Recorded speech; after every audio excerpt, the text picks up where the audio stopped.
let me talk to you real quick about the Deshaun Watson off the field stuff, the new allegation, and the contract situation. So I'm sure you heard the details, or did you hear the details? The timeline is confusing. Okay, so this was 2020, I believe. And this is an allegation that is not massage related. It was apparently a date, and this was like the most heinous one. It seems like the most. I don't even know how. Like before, they were sexual assaults, but this one seems almost borderline rapey. Yeah. So I did not like, I don't like reading those articles and stuff. I read part of them, didn't read the whole thing, but it sounds like met some girl at a bar, blah, blah, blah, goes back to her place, whatever happens. But apparently a new lawsuit was filed. And this is one where doesn't feel the same as the others. It feels different. He had to disclose to the NFL and the Browns anything that might come of light. And we don't know if he disclosed this one. If he didn't, the NFL has started an investigation, and it looks to be very, very interesting going forward for Mr. Watson and what will happen with him.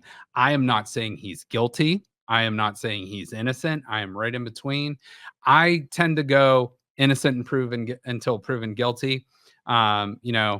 Whatever. As a Browns fan, I don't want it to be true. As a realist, part of me thinks it probably is true. And if it is true, I hope that comes to light, justice is done, and we can pull this Band-Aid off. And I believe that's one way we can get out of this contract situation. So the last round of problematic things. Yeah. Is this in the same timeline as the rest of them? Like, the suspension came right around the same time. Yeah. So should have been packaged in the last round? And this feels like it's holdover.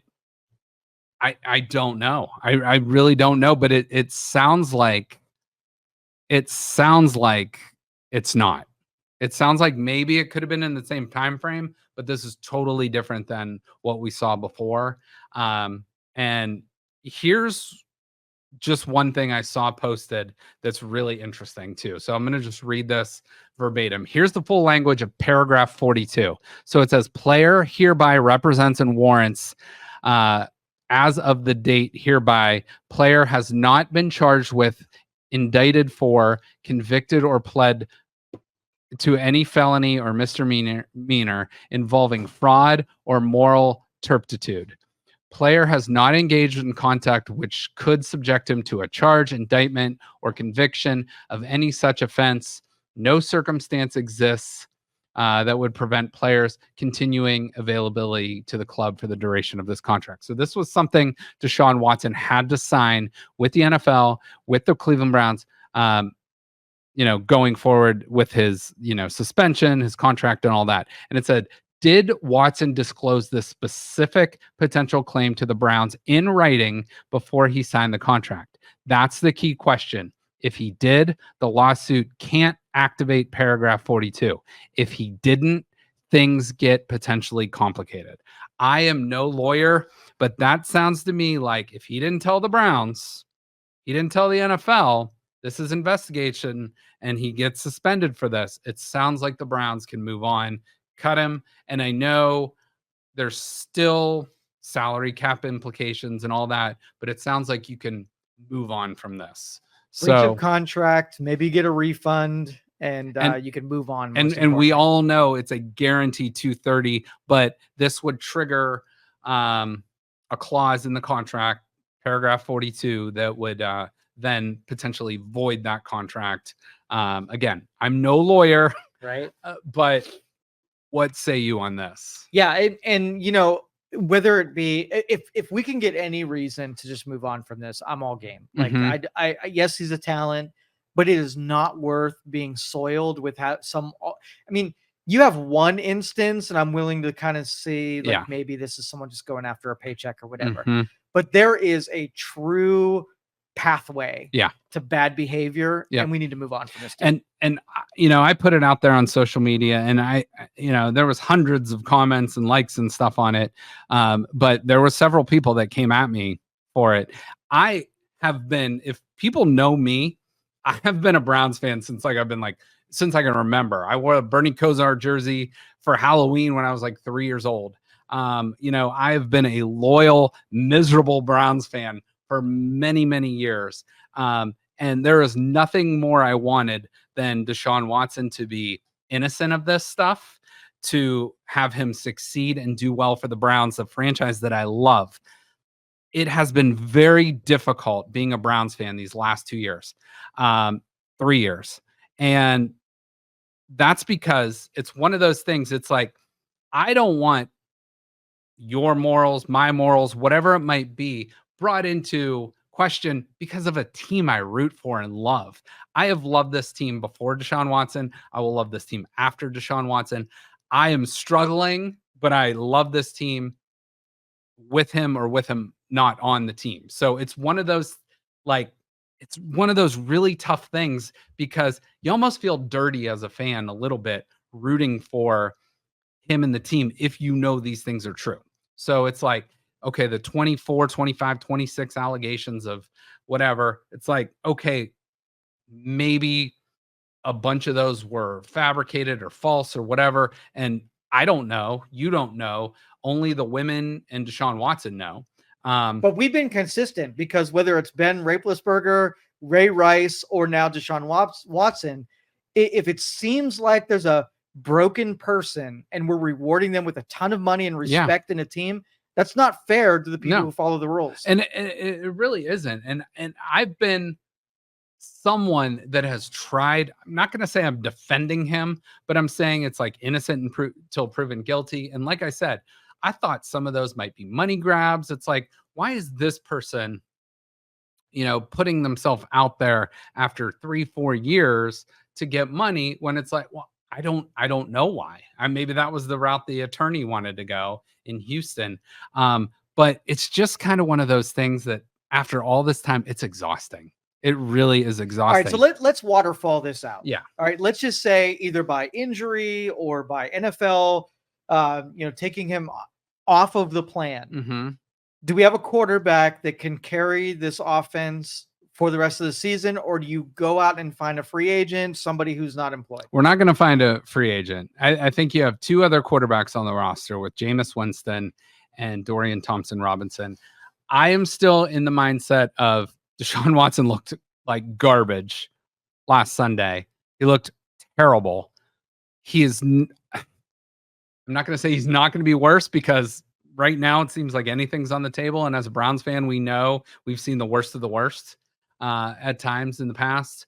And by the way, anyone that questions a Browns fan's loyalty is just out of their freaking mind, because absolutely what the shit we deal with, the shit we have dealt with, from freaking Johnny Manziel to Josh Gordon to 0-16 to 1-15 to all the Baker Mayfield, Odell Beckham drama. It's Brandon Weeden, freaking, name the 38 quarterbacks on the back of the jersey. We have been through more than any other fan base. And when I see fan bases listed of like best fan bases in football, and the Browns aren't even listed on there, I'm like, what the hell is the matter with you people? It's like, do you understand 1 second what it is like, to be a fan of the Cleveland Browns? It is freaking tough. It is not easy.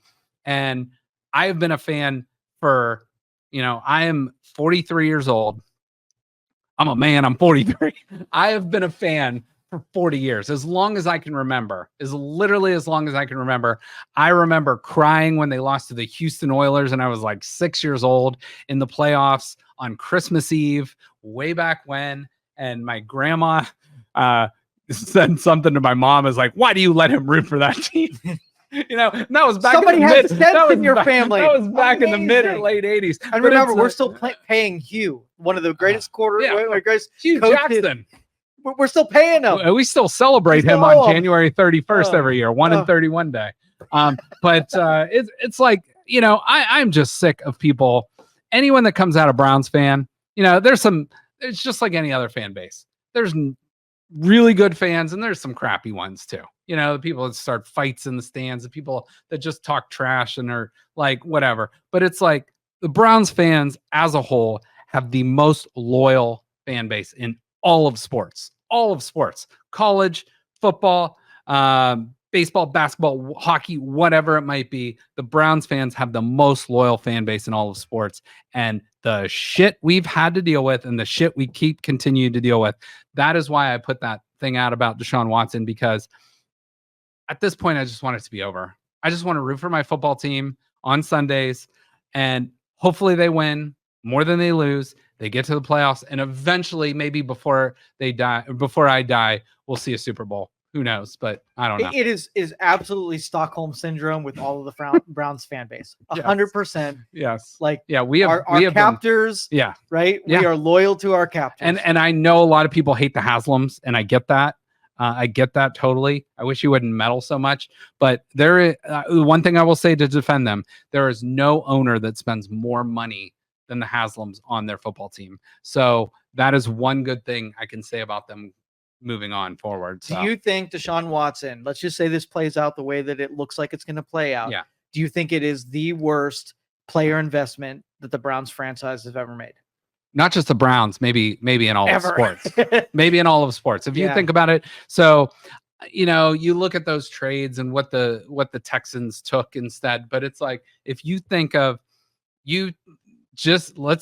I don't know, put any like decent, you put Gardner Minshew, you put Joe Flacco, you put Jameis Winston, you put Kirk Cousins, any average to above average quarterback on this Browns team.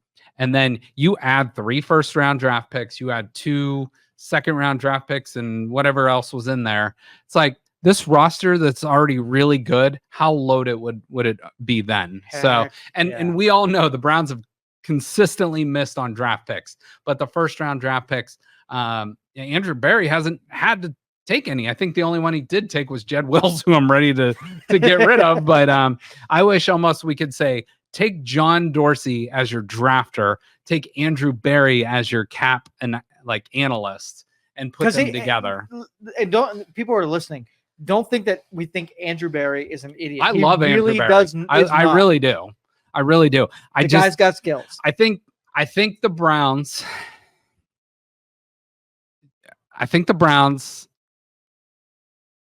Thought they were getting a possible Lamborghini, and they ended up getting a broken down Buick.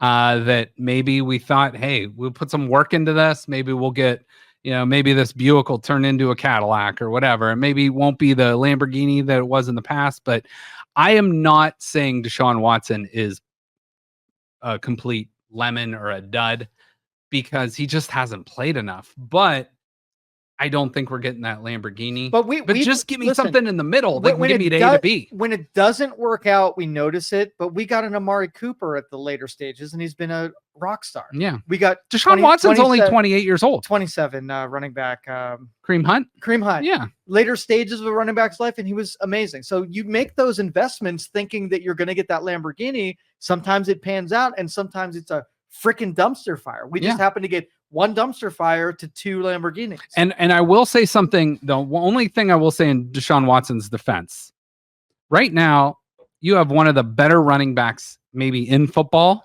that's on the shelf right now for a few more weeks, Nick Chubb, who had a devastating knee injury. You have a wide receiver core that really hasn't worked together. You have your top tight end, who's one of the top 6-7 tight ends in the league, that will now be out. You are missing at least 1 starting tackle. So this team isn't whole right now, but they have enough depth that they should be able to overcome that. That was a poor team performance, not just on number 4, not just on one coach or one player, but that was a epic team failure by the Cleveland Browns last Sunday. Across the board. I absolutely agree. So what we can say is, let's move on to week 2. 40 minutes to commiserate over bourbon for this last week.